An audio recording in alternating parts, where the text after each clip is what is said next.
Hello, আমি মনীষা। আজকে আমি এই ভিডিও থেকে ইন্সপায়ার হয়ে বানাবো ট্রাইবাল আর্ট।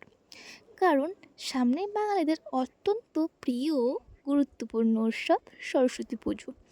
সরস্বতী পুজো মানেই বাঙালিদের মনে এক আবেগ, স্মৃতি, ভালোবাসা এবং সংস্কৃতির মিলন বন্ধন। এই দিনে খাতা, বই ও কলম পুজো করা হয়, যা নতুন করে আমাদের শেখারও এগিয়ে যাওয়ার প্রতীক। জানো তো, এটা আমার প্রথম ভয়েস ওভার, তাই আমি ঠিক সাজিয়ে বলতে পারছি না। যতটা পারছি চেষ্টা করছি। আর হ্যাঁ, এই আর্টটা তোমাদের কেমন লাগলো অবশ্যই জানিও। যতটা পেরেছি ভালো করার চেষ্টা করেছি, যেহেতু এটা আমার ফার্স্ট টাইম করা আর বাড়িতে ক্লেও ছিল না, ক্লেটাও কিন্তু বাড়িতেই বানানো। আর জানো তো, এই ভিডিওটা দেখে আমার যতটা সহজ মনে হয়েছিল অতটাও সহজ নয়, আর এটা করতে আমার বেশ সময়ও লেগেছিল।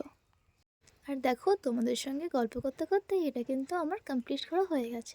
আর রং করার পরে এটা কেমন লাগছে অবশ্যই কিন্তু জানাতে ভুলো না।